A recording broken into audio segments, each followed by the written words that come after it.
Tour Tech Golf in Devon. Well, good morning everybody and welcome to another Sunday morning show from Joe's Garage, Joe's Workshop. Joe the Pro, if you don't know Joe the Pro, he's been on lots of our vlogs now, certainly moving into 2023. We're going to be looking at my golf bag. We are. Tour Tech Golf, it was, wasn't it? It was, yeah. When we first moved to North Devon, so I was Bristol for years, I was at Celtic Manor for a number of years, and then we moved down to North Devon. Equipment, technology's always been sort of my thing. I'm a bit of an equipment geek. I like figuring stuff out, I like building, I've always done that kind of stuff, and I've got a bit of experience with that. So yeah, set up a little custom fitting studio. Went well, I was busy, just really sort of suffered, in my opinion, we couldn't get hold of any golf clubs at that point, if you remember. There was just no availability of anything.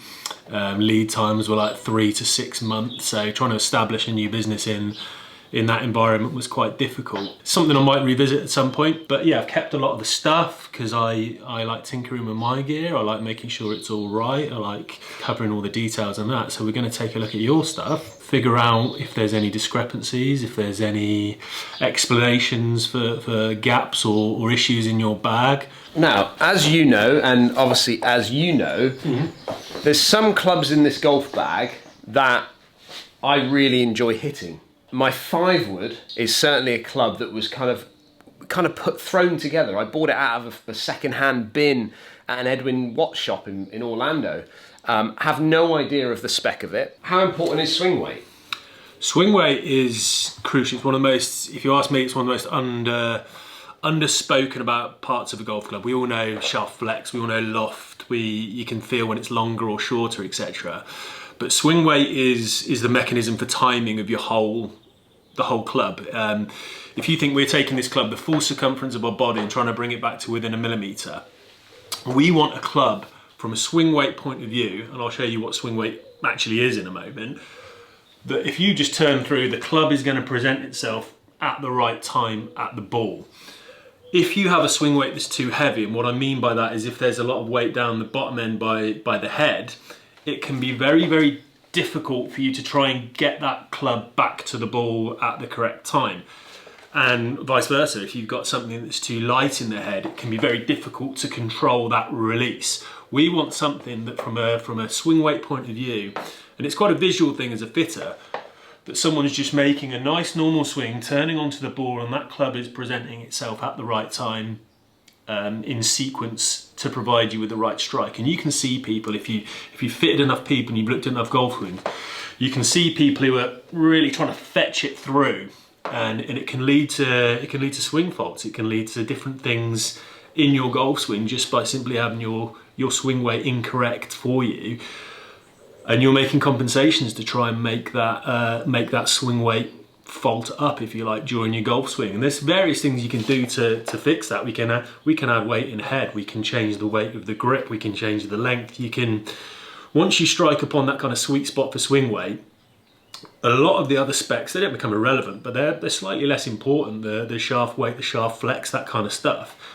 So long as the club is in balance for you in terms of where that weight's distributed up and down that shaft, you'll be able to bring it back and find strike a little bit easier. And you can see it in fits a lot. When you start seeing people, we tend to push it, try and go as heavy as you can, and then you'll get to a breaking point where people just can't find strike.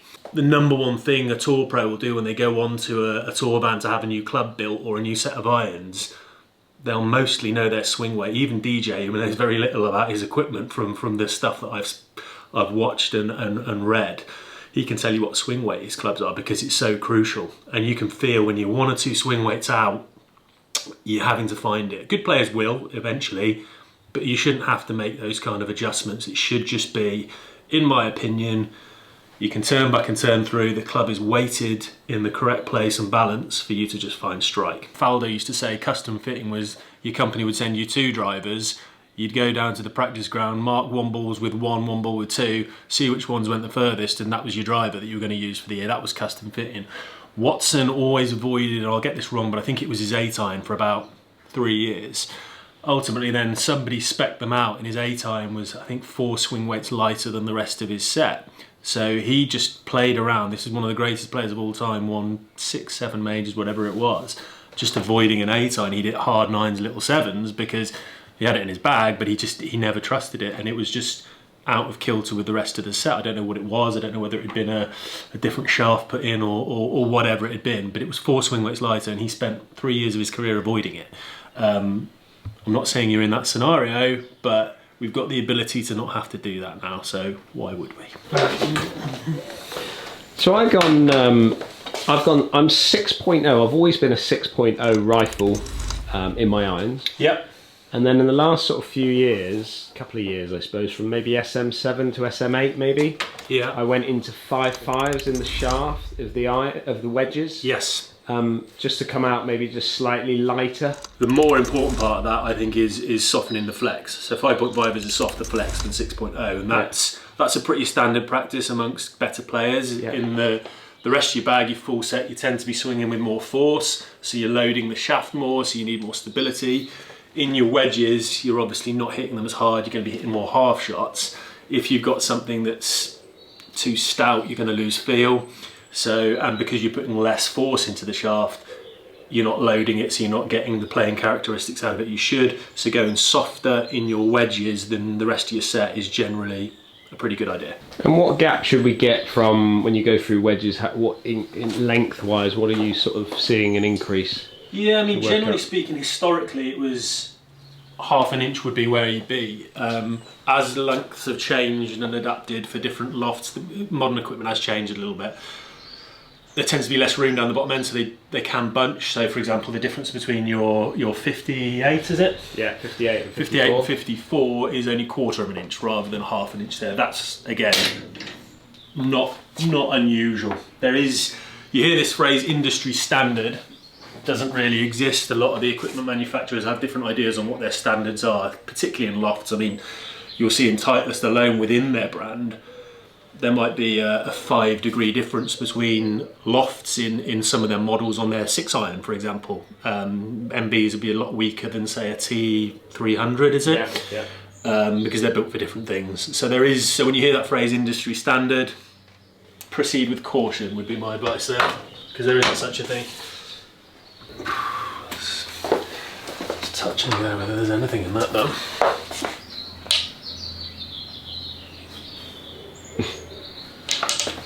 Minute?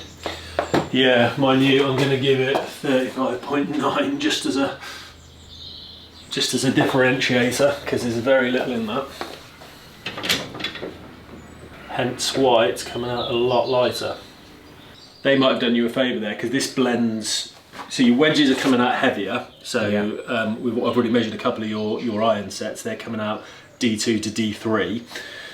Your wedges, your 58 and 54 are coming out at D6.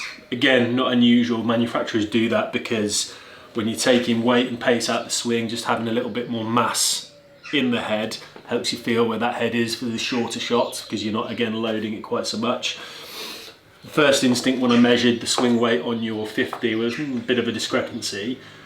But your 50 is that kind of bridge from your wedges into your full iron set. So it looks like what they might have done from a build point of view here is use that as the bridge club and started to blend swing weight in there, which probably is a... Which makes sense with gap wedges. Yeah, 100%. So going into the wedge now. Yes.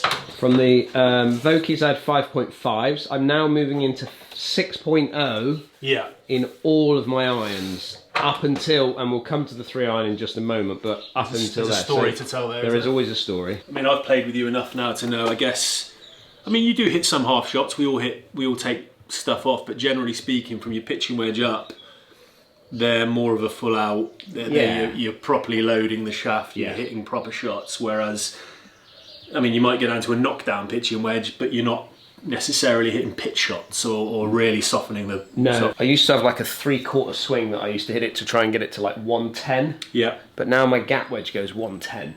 Yeah. So I kind of very rarely hit that now as a 3/4. I now normally just move into my kind I of guess gap that's wedge. an option, isn't it? If you're hitting if you've got a 110 shot with this, it's going to come out lower with less spin. Correct. And you've got a 110 shot that you can hit. If I've got 110 to a back pin, I'm probably going to knock that down to chip it up the green almost. Yeah. Rather than flighting it all the way back to that back pin. Makes sense. Very good. You know what you asked for in terms of like Standard over length, under length. Standard length, 2 degrees flat. So this is the one. This is the, and we'll come to obviously the numbers in just a moment, but this is the newest addition to the bag. So I felt by going into a 5.5 shaft, slightly softer in the flex, that it might enable me just to pop the ball up in the air a little bit more. Okay, so that was my theory. So that's why I ordered it in that. I wasn't fitted or anything like that. It was just, I woke up one morning going, yes, that's what I'm going to do. And I thought, right, if I get a 3-iron head, but put a 4-iron length shaft in it, it will kind of, because my 5-iron and my 4-iron used to come really close together. So I wanted something that was going to not fly too far, like a 3-iron, but something that would fit nicely in between that kind of 5-iron up into my 5-wood, which was, I was looking for around 205. Yeah. That's what I wanted out of that club, which I've pretty much got that. One night between 195 and 205 is what I can You've get out. already noted to me that it feels a little different, haven't you? Oh, it feels so light in the head. And when I first hit it in the studio, I was in the studio and I was just hitting it away. I was like, no. I literally had 2 swings with it, 3 swings with it. I was like, I can't hit this. Yeah. So I put it to one side. Funnily enough, that's how we, like at Precision Golf, when I used to work there, for example, in Surrey, you could dismiss things after 2 or 3 swings, because if you after 2 or 3 swings haven't found strike, you will eventually, because you're a good player. You'll figure out, oh, this is lighter, I'll slow that. Like you may not even do it consciously, you'll do it subconsciously. So the first 2 or 3 swings when you're in a fitting and when you're trying something new are crucial, because if you are of any ability, you'll generally think your body, consciously or subconsciously, will figure out a way to find strike. So do you want me to go into why this is now, really or do you want to wait until we're fully spec'd up? We'll wait for the fully spec, but I just wanted to make sure that you were aware and everyone was aware that it is just slightly different to what I've got in the rest of my bag. Oh, you be careful. Hang on, be careful. With that. Sorry. Did I pull out 2 fingers? It out very fast. Sorry. I do apologise. Okay.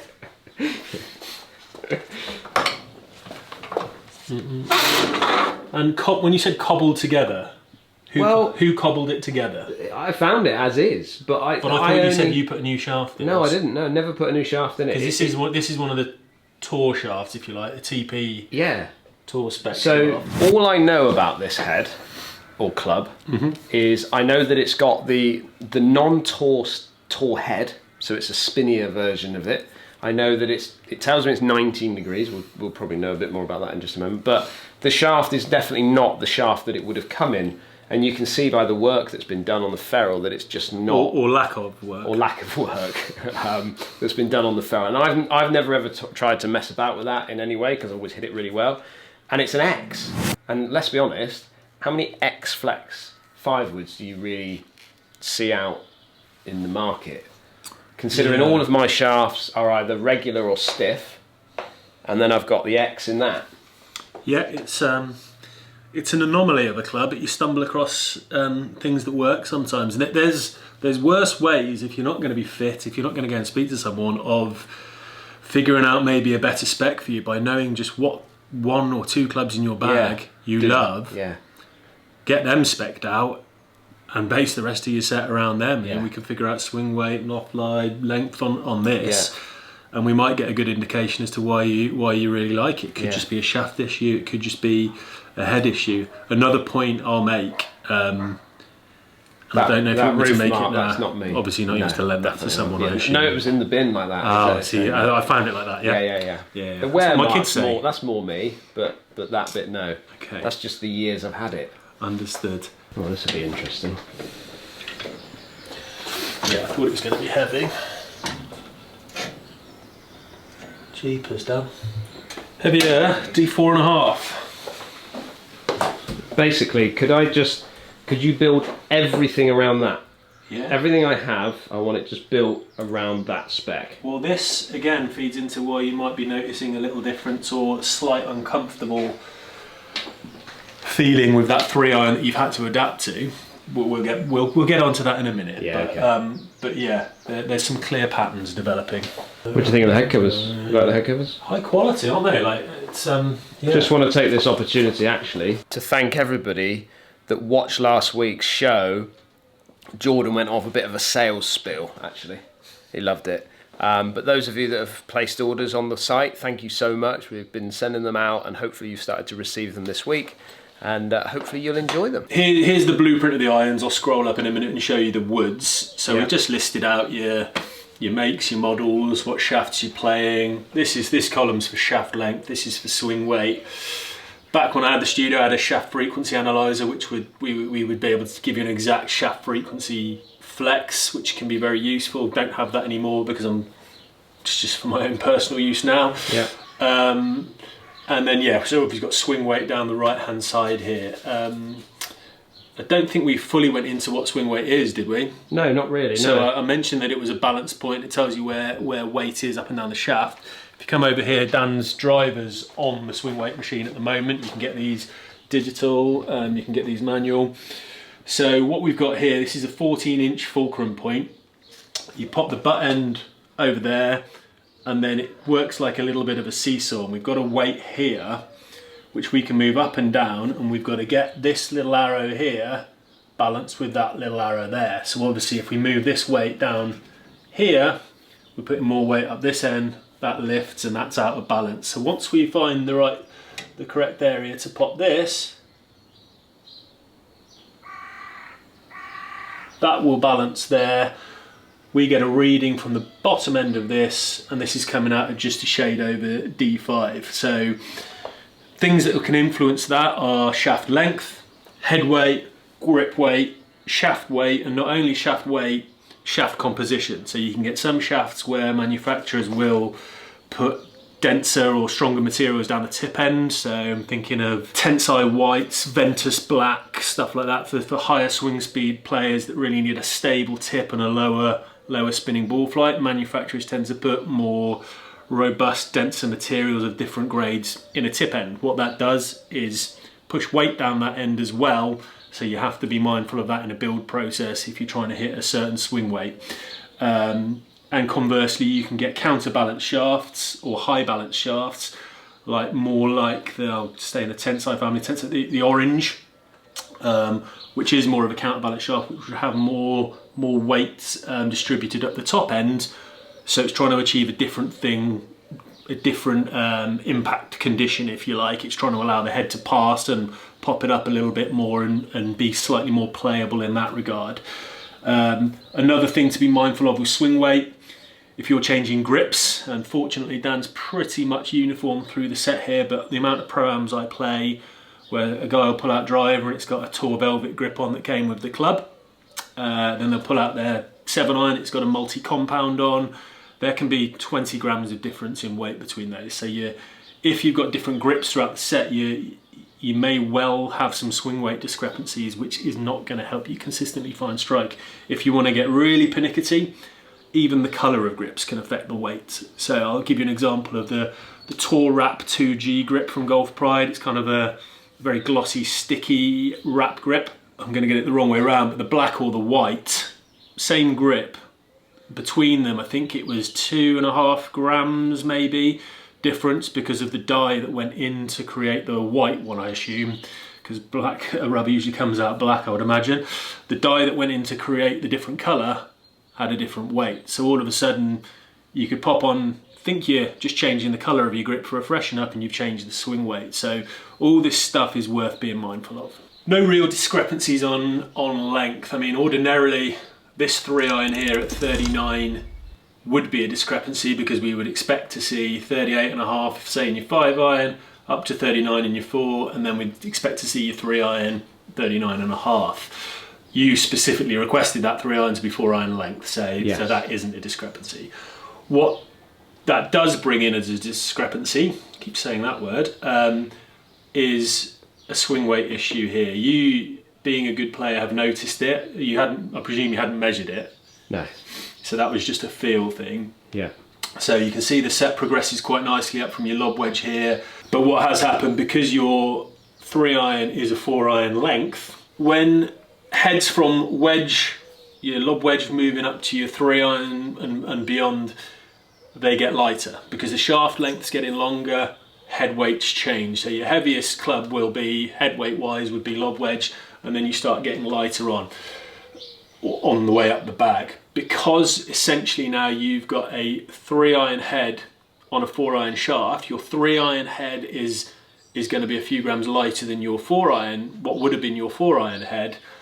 As such, the combination of that lighter head on the shorter 4-iron shaft has given us a swing weight, 4 swing weight points lighter than the rest of your set. Yeah. As I said to you before, it's not terminal, it's just not ideal. You'll figure out a way, as you have done, as I think you alluded to earlier, just to go a bit softer at it, and that's how I get the best results out of this one. Well, that's fitting yourself to the club. That's not the club fitting you. There's 2 areas that I see. The gap wedge, the 50-degree gap wedge is swing weight is at D3, which is close to my set, but is kind of, in my feel now, I'm thinking that I would want to try and get that a little bit somewhere in, like, sandwiched in between. Yeah. So I'd like to see that maybe anywhere between D4 and D5. Just so there's a blend there between wedge to wedge, because I do use it like a pitch shot around the greens and things like that. I do hit it full, but I do like to pitch with it and chip with it and things like that. So I would like to get that a little closer now I'm looking at it. Just to blend a bit better. Just to blend a bit better, so it's not a step to that. However, coming into the T200, which I really actually like that club, I feel like we're becoming closer together. We've got to get the weight up on it. I've got to get that feel to feel like my 5-iron, in my opinion. But you might say, well, there's a balance point there. There is. I mean, again, we could just whack a tip weight in, build it up to D3. Going up the top then? So the Magic 5 wood. Yeah, tell me your thoughts on my woods at the top. What are my thoughts? So your 5 wood is coming out heavier than from a swing weight point of view. And when I say swing weight necessarily, it can be a bit of a misleading term. Swing balance probably would be a better term for it, but that's not its name. It doesn't mean it's heavier to hold, it just means the balance point is further down towards the head, so it will feel a little heavier to swing, if you like. About a swing weight and a half heavier than the bulk of your main set, which is interesting. That may be something that you might want to experiment with, because this has been a mainstay of your bag for yonks, hasn't it? And it's something you rely on and something you really like. So maybe experimenting with that feel. Again, if we weighted up your 7-iron, for example, just pop some lead tape, get it to D4.5, you might all of a sudden go, oh, hello, that's a feel I'm familiar with up here and I really, really like. That might be your sweet spot. Like I said earlier, there's worse ways of fitting for swing weight than finding out what someone's favourite club is and matching it in from there. There's worse ways of doing it than that. That's a pretty reliable way of doing it. Yeah. Not huge, but we've got over 2 swing weights there between your driver and your fairway, and there can be different reasons for that. Again, the 3 wood you got from Titleist that's not been messed around with has come out pretty much bang on D3 with the rest of your set. These, again, aren't huge, but for a player of your quality and who plays as much golf as you do, I mean, you're certainly feeling that swing weight gap between 3-iron and 5-iron. There will just be milliseconds of delivery variance there. So for my peace of mind and for your peace of mind, I would prefer to have everything bang on and flat, so you know. And I mean, part of this is just eliminating your clubs as a fault. If you play badly, which you still will at times, you need to know that it's operator error and there's no discrepancies in what you've got, in my opinion. I'll just point column E here is your lie angles. Column F is the lofts. You can see from yours there's a general progression with one particular outlier and a little bit more bunching. So we can clean this up a little bit. This will just help standardise your start lines and potentially a little bit of curvature. The spec you requested originally, I think, was 2 flat, wasn't it, from Titleist? Yeah. So that makes sense down here, not too much of a change here. But then, as I say, we get a few stuck on the same number. We go 61, 61, 61, and worryingly your 8-iron, which has probably had a nudge somewhere, whether you've hit it off mats too much, whether it's been bumped on a plane, whether it's just standard wear and tear, it's now a degree more upright than your 9-iron, when in theory it should be half a degree flatter. So we're about 1 to 1.5 degrees out in lie angle there, which can make a significant difference. Again, being a better player over time, you might adjust for that. You might start to you might have seen a couple of totally subconsciously, you might have seen a couple of left 8-irons because of a lie angle. And again, I don't know if you've ever been through this on the channel, but pardon me. And the more loft you have, it's more prevalent. It's called face plane tilt. So if you imagine that is sold flat on the ground and pointing straight towards the camera, which it is, obviously I can close the face and that'll point left, or I can open the face and that'll point right. Simply, if I leave the face pointing squarely at the camera, you can deliver that club face square. But if your lie angle is tilted to, now I've not closed the face, I've just tilted the face, so the lie angle's out, my start direction goes out. So if you've got different lie angles through the set, again, that can cause some variations and some problems from there. So just some cleaning up in that area. Again, that's probably worth certainly a yearly check, particularly if you've got soft forged clubs. They move a little bit easier. Most tour pros, again, would probably check that almost every time they turn up at an event. They tend to, Mondays and Tuesdays at a tour event on the vans is just loft and lie day. Guys just chuck their clubs in. Everyone measures, you know, they've got a standardised sheet like this that they know they want their clubs to be at. Their equipment rep will measure everything out, make sure it's what it should be, change anything that's not, hand it back and start the week. That's a weekly thing. Again, the standard consumer won't have that option, but certainly a yearly check just to make sure everything's as is would be advisable.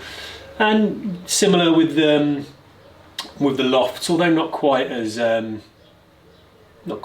noticeable, but there is a couple of bits. Your 58's half a degree stronger than it should be, really.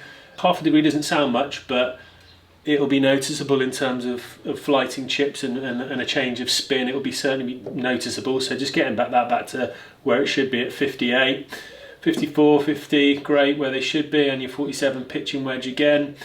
Then generally speaking, we look for kind of a 4 degree gap between each one, which we're not a million miles off. So loft isn't too much. One club there, the 9-iron, that's half degree out. Yeah, so pretty much everything is in good shape there. Just need to tidy up lie angle. We'll clean that up while we're doing it as well, just so we know we're in the right place. And obviously your 3-iron, we've got a 5 degree gap there because it's a 3-iron head on a 4-iron shaft, so we would expect that, and that's what it's designed to be. That's your get it out there iron, isn't it? So yeah, from a loft and lie point of view, just needs a bit of tidying up. Really worth checking. I mean, again, I'll reiterate, the lie angle has such a big part to play on start direction and launch directions of clubs, and subsequently curvature, that if you've not got those neat and tidy, you're behind the 8 ball to start with. So yeah, let's get them in the vice then. Let's get them in the vice. Let's get whacking them. 1 whack for 1 degree, 2 whacks for 2. Not true.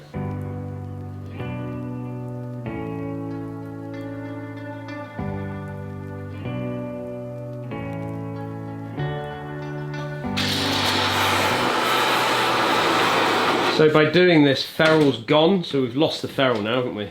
We have. And you've done that in a way in which you can pull that off with your hand. So all the heat does is just melts the glue, so it softens the bond between the shaft and the head. Yeah. You can just pull the head off now. So all we've got to do now, we've got to clean down this shaft, so we've got to drill down there to make sure there's no glue that's stuck in, otherwise you'll get a rattle in the club. Yeah.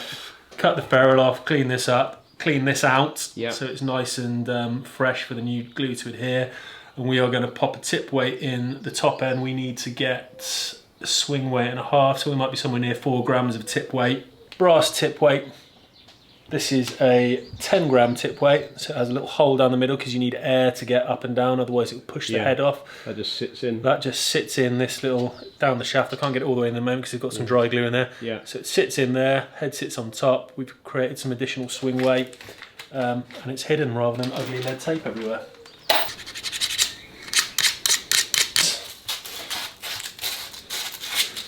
So you see the area down the bottom of the shaft. We've obviously got a nice chrome here. Yeah. When you're building clubs, you need to rough up the tip because glue doesn't adhere very well to something so smooth as chrome. So you've got to create little craggy dips, if you like, some rough surface for the glue to adhere to make sure it stays on when you're as powerful as Dan. Do you think the old club building side of things is almost like a lost art? Yeah, I do a little bit actually. Old Tom Morris, you know, he'd have been doing this sort of stuff. Similar sort of workshop, probably. I think you'd be surprised at the amount of tour pros that you can find that have these sort of setups in their own homes. Their own houses, yeah. Faxon does a load. Yeah. Greg Norman's got a full kitted out tour van basically in his house.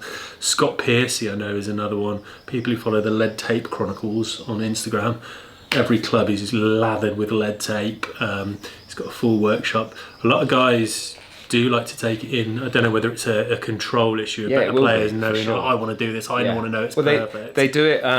They also do it because they don't want other people to know what they've got. Yeah, there probably is that secrecy Like element, isn't it? Or no, they're trying this or try. Yeah, there probably is that. Yeah. But yeah, no, I enjoy it. And yeah, I think it's part of my sort of OCD, ADHD sort of brain that needs to know it's done right. And who knows better than yourself? So dry assemble first. Tip weight goes on.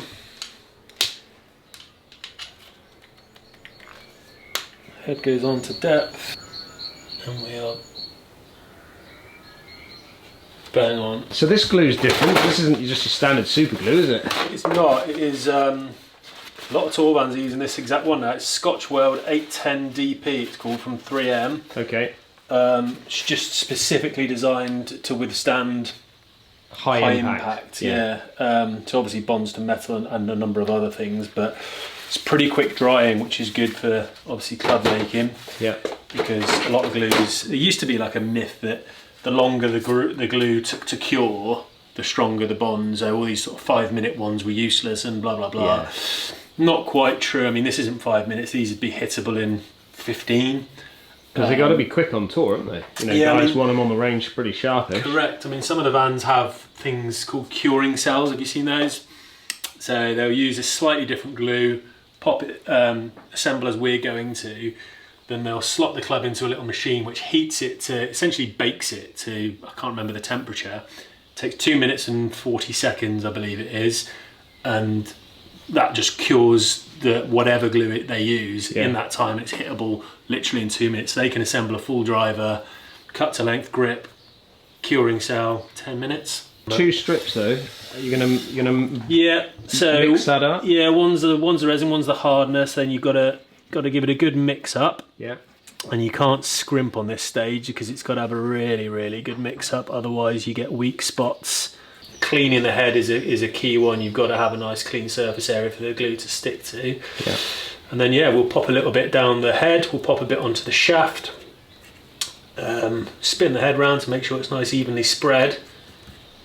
And then we'll leave it for 15 minutes and tidy up the ferrules.